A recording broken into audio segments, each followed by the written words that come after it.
swear they can like sense when I'm filming and they're loud. This is a different time of day than the last video I made.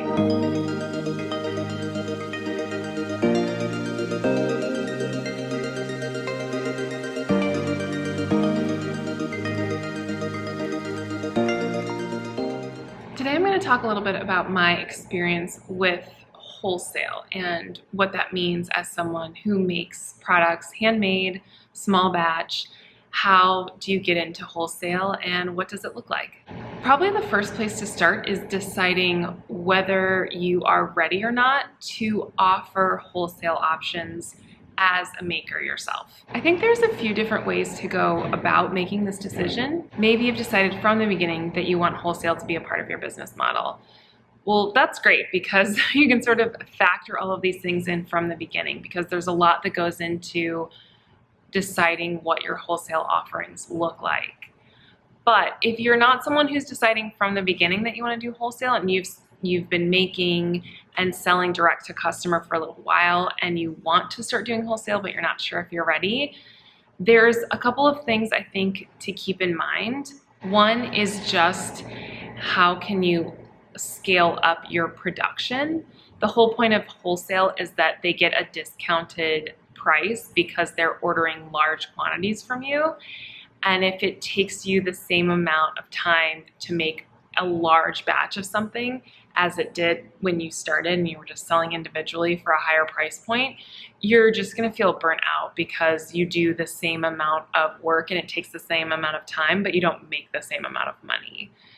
So that would be your first thing to address. I think whatever it is that you make, how can you work in efficiencies so that you can make more product for about the same amount of time. Another thing you're going to want to factor in with wholesale is, do you have the profit margins to offer a wholesale price? What most retail customers are going to expect from you is roughly half of what your direct to customer price is.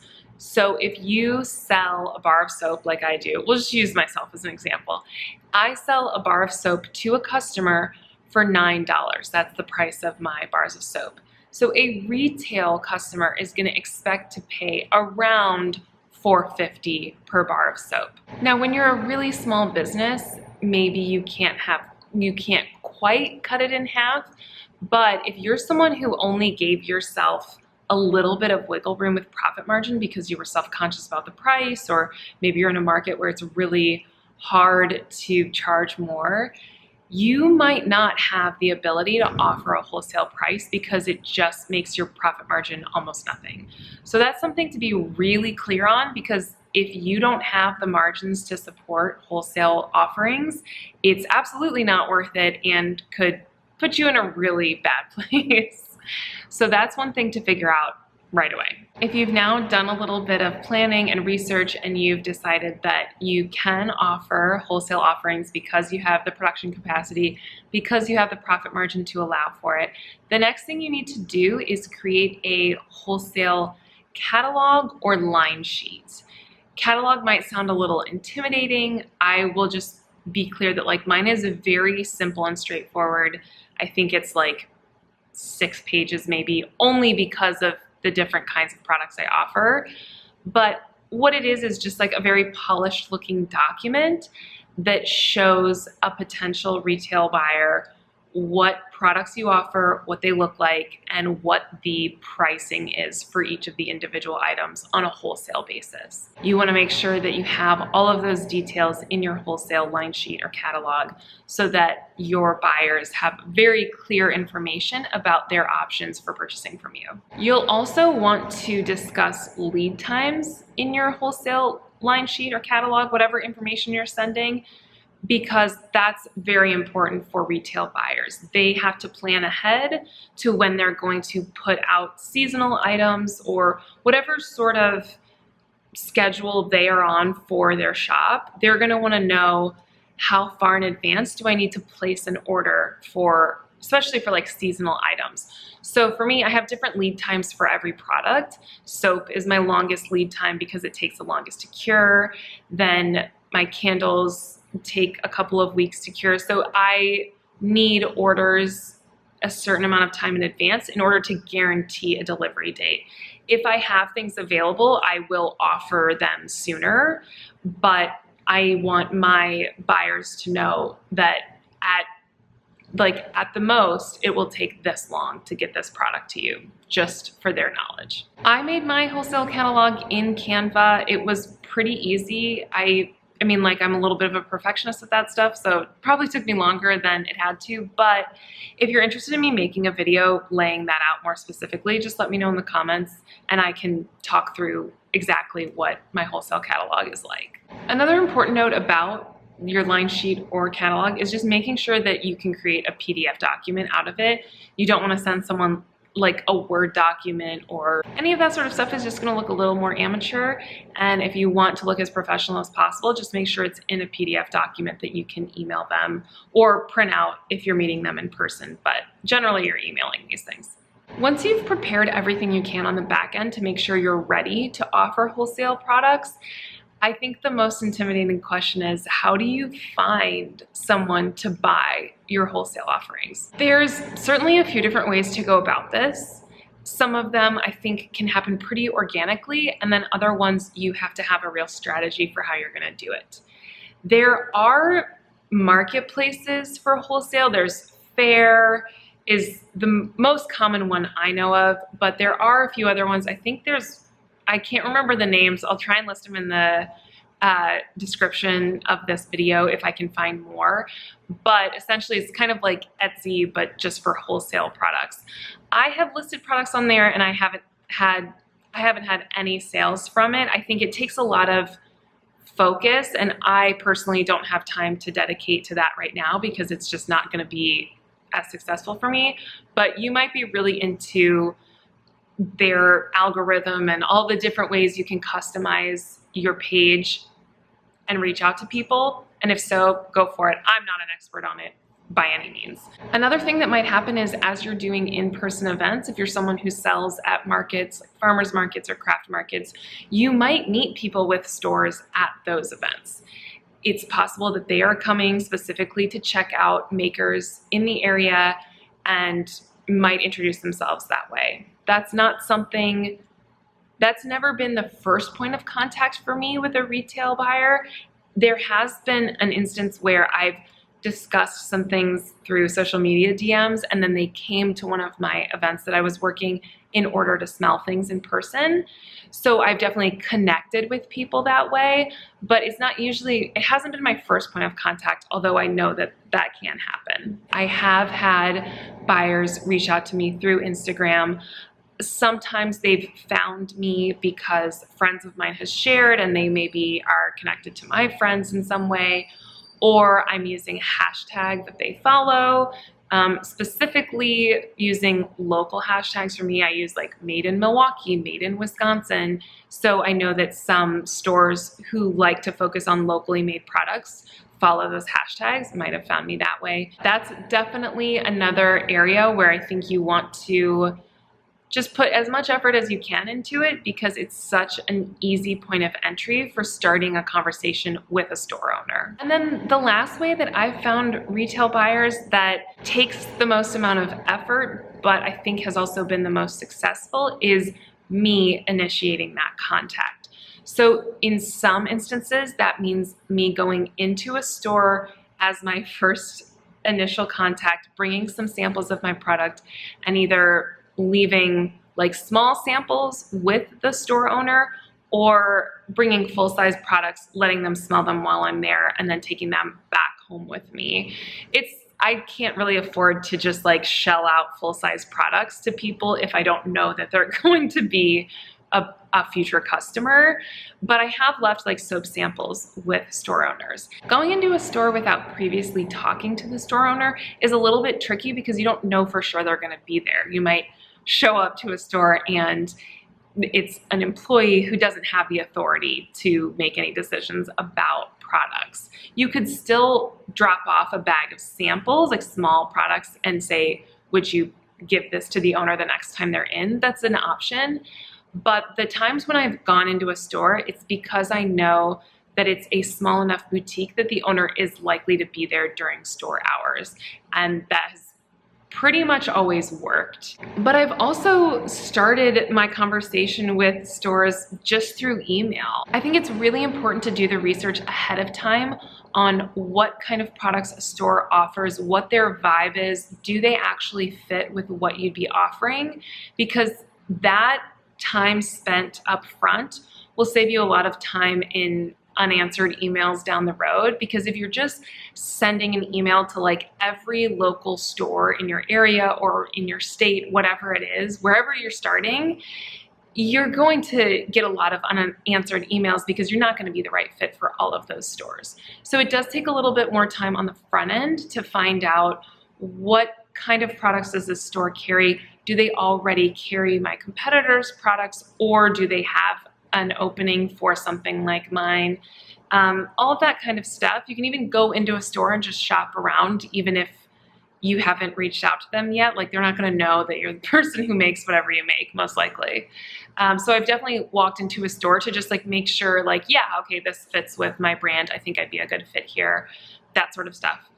It's just good to do all of that research so that even when you're emailing them, you can talk about their individual store in a way that shows you know what their brand is, what their mission is.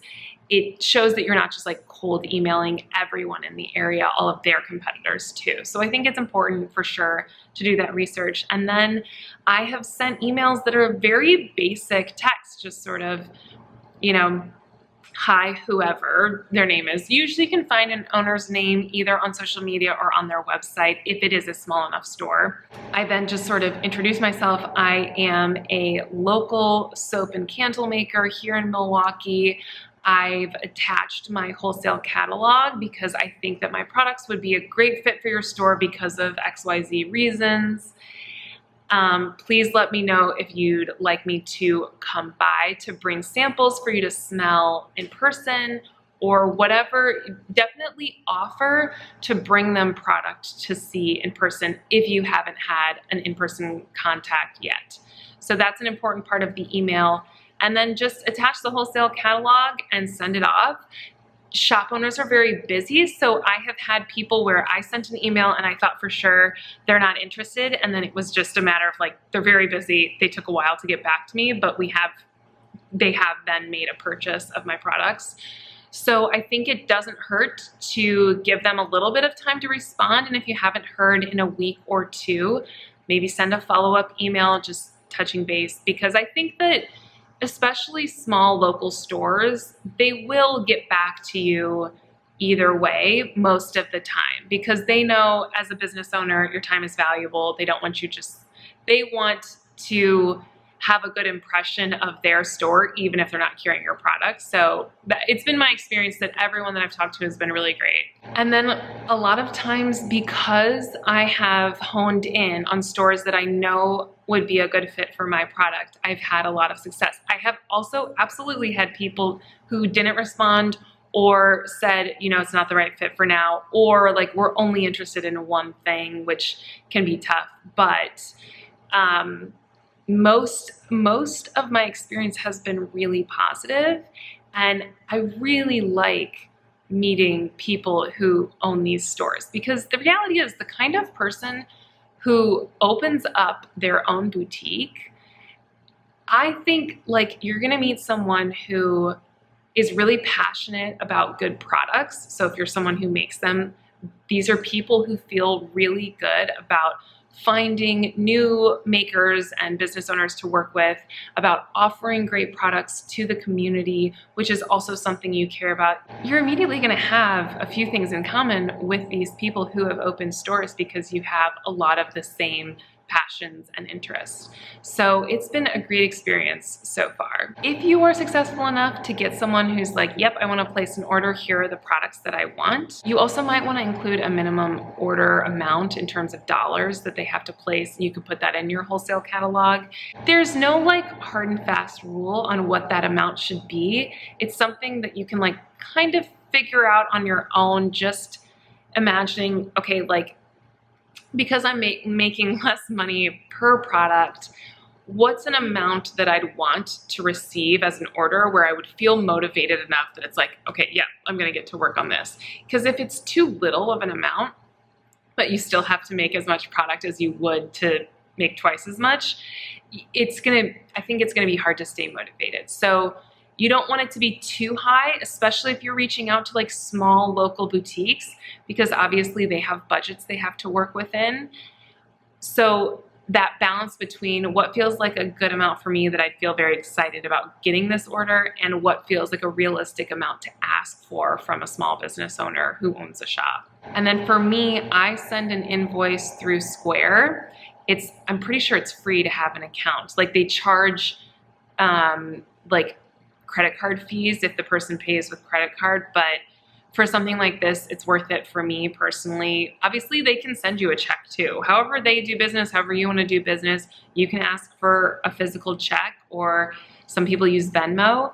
But for me, I just like using Square, and I allow them to pay with credit card if they want to. It's how most of them pay, to be honest. And then I have a record of what wholesale orders have come in and organize them in a way that works for my brain. But you just have to make sure that you're staying on top of those lead times, so that whatever date you've guaranteed their order by, you're getting it to them on time. Obviously, especially for those first orders with a new customer, you want to give a good impression that you have your stuff together and you're not going to flake on them if they order in the future. And in terms of keeping up the relationship, which is a lot of my relationships with buyers are fairly recent because I've only been in business a year, but I have recently tested out initiating that follow-up contact with new seasonal products. So all of the wholesale customers that I currently have, I sent them my updated catalog with all my fall candles, all my fall soaps, and just details on all my other products. And just a very, casual, hey, I've attached the fall catalog. Let me know if you're interested in placing any orders. Here's a reminder on the lead times for all the products, because again, I want people to keep in mind that if you want a fall soap, you need to order it pretty early on because it's got a 6-week lead time. And so I sent that out. And again, some people responded right away, and then others, it took like a week or two to hear back from, but they did follow up with orders. And so I think it's important to keep, you don't want to be too pushy. They've got a lot on their plate as it is, but I think it doesn't hurt, especially to let them know that you're offering new things. I think it's okay to casually check in and say, hey, how are sales going? Are you noticing that certain things are more popular than others? Are you hearing feedback from customers about things they'd like to see? Again, the success of a shop owner is directly related to the people that they choose to supply their products. So if they can give you more information that's going to lead to more sales for them, why wouldn't they? Just think of it that way, that you two want the same thing. You both want your products to sell off the shelves at their store. So you have that sort of common ground. And as long as you're not pushy about it, like I said, give them plenty of time to respond. Make sure you're not constantly peppering them with questions, but just hone in on the really important information that would be helpful from them, and keep that line of communication open so that down the road, when you offer new things, they're someone who thinks of you as professional, communicative, and who makes great stuff. I hope this was helpful. Please let me know if you have any additional questions about wholesale. Like I said, I'm fairly new to it, but I'm really enjoying the relationships that I've created with these stores and the store owners. And I would love to offer any additional help behind the scenes that I can. So leave me a comment if you have questions. If you enjoyed this video or it's helped you at all in your journey, please feel free to like or subscribe to my videos so you see future ones whenever they go live.